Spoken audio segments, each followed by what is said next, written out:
हिंदुत्व की आड़ में हो रही जुल्म जाति भी यहाँ काफी ज्यादा चरम सीमा पर पहुंच चुकी है। इनके साथ साथ अपर कास्ट समाज में से विशेषकर गरीब लोगों की भी हालत हमें कोई खास अच्छी नजर नहीं आती है। और सबसे बड़े दुख की बात यह है कि जब से यूपी में बीजेपी की सरकार बनी है तो तब से पूरे यूपी में अपर कास्ट समाज में से खासकर ब्राह्मण समाज का भी काफी ज्यादा शोषण व उत्पीड़न हुआ है। हर नेक्स्ट 9 न्यूज में आपका स्वागत है। मैं हूं आपके साथ अबरार रहमान। उत्तर प्रदेश के दो अहम तरीन चेहरों को लेकर हम लगातार चर्चा करते हैं, लेकिन आज इस चर्चे में मैं आपको ये बताऊंगा कि आखिरकार अब क्या फिर से एक बार उत्तर प्रदेश में बड़ा राजनीतिक घटनाक्रम हमें देखने को मिल सकता है, और वो कैसे देखने को मिलेगा उसको भी विस्तार से समझेंगे। दरअसल उत्तर प्रदेश में आपने देखा कि मायावती जो फूंक फूंक करके कदम आगे बढ़ा, हालांकि उनकी राजनीतिक भूमिका को लेकर के कई बड़े सवाल खड़े हो जाते हैं दर्शकों, और ये तक कहा जाता है कि वो भाजपा को बैकडोर से फायदा पहुंचा रही है। लेकिन अभी भी अगर देखा जाए तो वो एक बड़ी लड़ाई को लड़ रही है, और इस बात के सबूत कहीं से भी नहीं आप जो जुटा सकते हैं कि भाजपा का वो साथ दे रही है। लेकिन इस मामले पर आपको एक बड़ी बात समझने की जरूरत है दर्शकों, कि अब मायावती जो है कई नए चेहरों को अपनी पार्टी मिलाकर उससे उत्तर प्रदेश की राजनीति में पूरी तरीके से अपने दमखम को दिखाना चाहती हैं, और इसको लेकर के उन्होंने जो है साफ तौर पर स्थिति सुनिश्चित करके ये बता दिया है कि आखिरकार आने वाले दिनों में इस पूरे मामले को लेकर के स्थिति क्या हो सकती है। बारी बारी से हम समझेंगे दर्शकों कि आखिरकार मायावती का वो फैसला जो आकाश आनंद को लेकर के आया था, या फिर अभी जिस ढंग से बीएसपी पार्टी के लिए वो लगातार जद्दोजहद करके ज़्यादा से ज़्यादा सीटें जीतने का प्रयास कर रही है, उन सब का उन्हें लाभ कितना मिल पाया है। और ख़ास तौर से आपको ये भी बता दर्शकों कि इस समय कई अहम तरीन सीटों को लेकर फिर से एक बार वही राजनीतिक माहौल जो है उत्तर प्रदेश में बीएसपी के लिए बनता हुआ नजर आ रहा है, और उससे विपक्ष और सत्ता पक्ष दोनों के पैर फूले हुए हैं। आखिरकार मायावती का जनाधार इस तरीके से बढ़ा तो जाहिर सी बात है कि इसका कहीं ना कहीं राजनीतिक लाभ जो है वो पूरी तरीके से बनता हुआ नजर आ सकता है, देखने को मिल सकता है। इस पूरे मामले पर आइए दर्शकों आपको मायावती का एक बयान। हमारी पार्टी किसी भी चुनाव में अपनी पार्टी का कोई भी चुनावी घोषणा पत्र आदि जारी नहीं करती है। वैसे भी हमारी पार्टी किसी भी मामले में कहने में बहुत कम बल्कि कार्य करके दिखाने में ही ज्यादा विश्वास रखती है। और इस बात का सबसे बड़ा सबूत ये है कि उत्तर प्रदेश में 4 बार हमारी पार्टी के नेतृत्व में रही सरकार ने चुनाव में अपनी पार्टी के बिना कोई जारी किए गए चुनावी घोषणा पत्र के ही प्रदेश में आम जनहित में काफी कुछ ऐतिहासिक कार्य करके दिखाए हैं, जिनकी अब देश में अधिकांश पार्टियों की सरकारें काफी नकल भी कर रही हैं। जबकि इस मामले में हमारी पार्टी का ये कहना है कि यदि इन पार्टियों के स्थान पर केंद्र में हमें अपनी पार्टी की सरकार बनाने का मौका मिलता है तो तब फिर हमारी पार्टी की बनी सरकार केंद्र में या अब तक की रही सभी विरोधी पार्टियों की सरकारों की तरह केवल हवाई व कागजी कार्य आदि नहीं करेगी, बल्कि उत्तर प्रदेश की तरह ही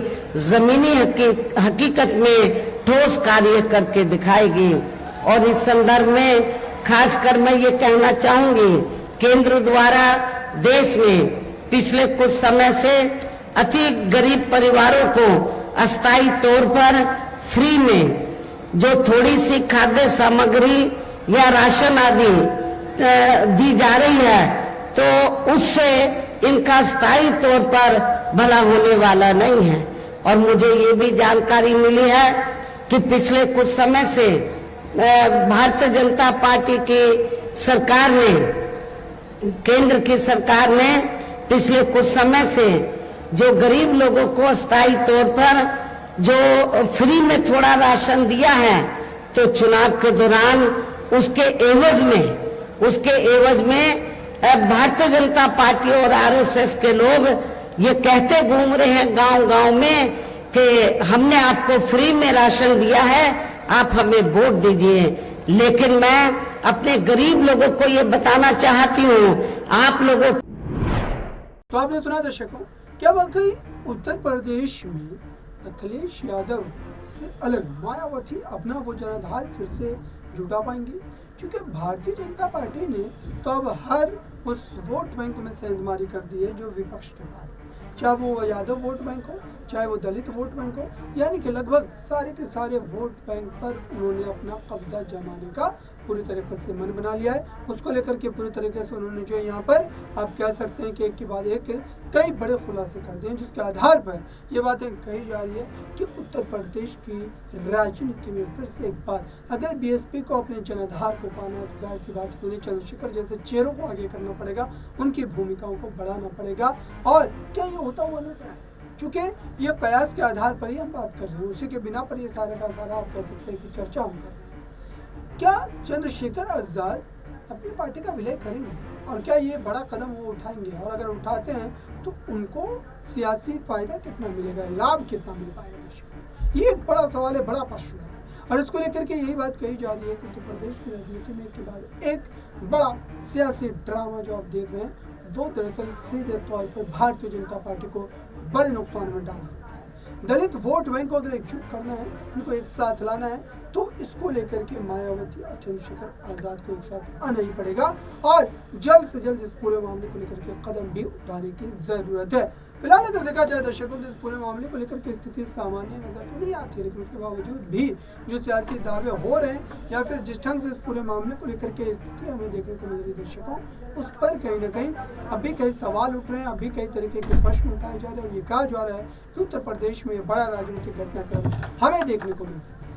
इस पूरे मामले पर आइए एक बयान और ज्यादा चरम सीमा पर पहुंच चुकी है।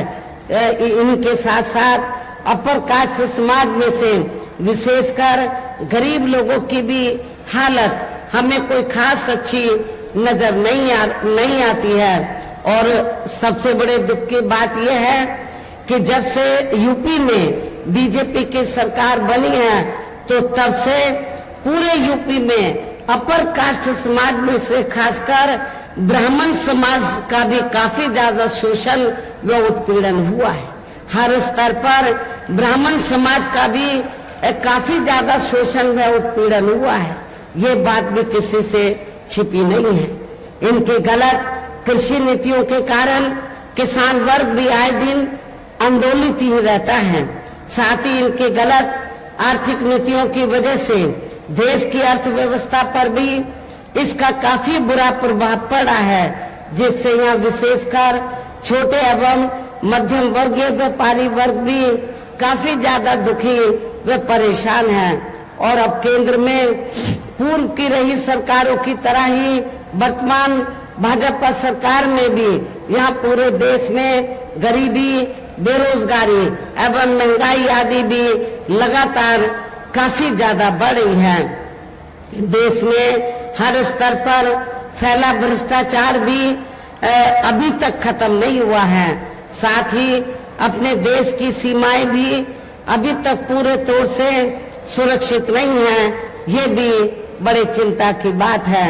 ऐसे में अब आप लोगों को देश में हो रहे लोकसभा चुनाव में कांग्रेस, बीजेपी व इनकी सहयोगी पार्टियों को भी केंद्र की सत्ता में आने से जरूर रोकना है। जिनकी गलत नीतियों व गलत कार्य प्रणाली आदि को आप लोग काफी हद तक आजमा भी चुके हैं।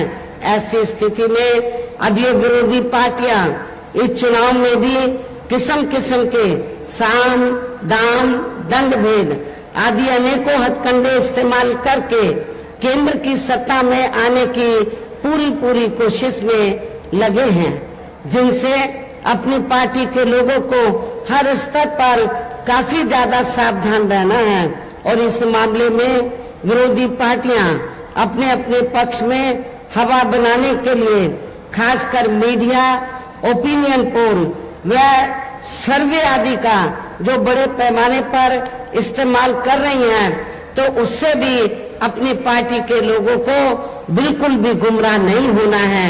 इसके साथ ही विरोधी पार्टियों के विभिन्न रूपों में जारी किए गए इनके हवाई व प्रलोभन भरे चुनावी घोषणा पत्रों एवं वायदों आदि के बहकावे में भी अपनी पार्टी के लोगों को कतई भी नहीं आना है, जिन्हें ये पार्टियां चुनाव खत्म होने के बाद ज्यादातर अमल में नहीं लाती हैं और अब जिन पर से देश की जनता का अधिकांश विश्वास ही उठ गया है। यही खास वजह है कि हमारी पार्टी किसी भी चुनाव में अपनी पार्टी का कोई भी चुनावी घोषणा पत्र आदि जारी नहीं करती है। वैसे भी हमारी पार्टी किसी भी मामले में कहने में बहुत कम बल्कि कार्य करके दिखाने में ही ज्यादा विश्वास रखती है और इस बात का सबसे बड़ा सबूत ये है कि उत्तर प्रदेश में 4 बार हमारी पार्टी के नेतृत्व में रही सरकार ने चुनाव में अपनी पार्टी के बिना कोई जारी किए गए चुनावी घोषणा पत्र के ही प्रदेश व आम जनहित में काफी कुछ ऐतिहासिक कार्य करके दिखाए हैं, जिनकी अब देश में अधिकांश पार्टियों की सरकारें काफी नकल भी। तो आपने सुना दर्शकों, क्या वाकई ये खेला होता हुआ नजर आएगा और उसकी संभावनाएं कितनी है, क्योंकि ये कयास के आधार पर तमाम तरीके के आकलन किए जा रहे हैं, लेकिन वाकई हकीकत में क्या बड़ा खेला हो पाएगा? आपकी राय क्या है? कमेंट बॉक्स में बताएं। जुड़े रहें नेक्स्ट टाइम।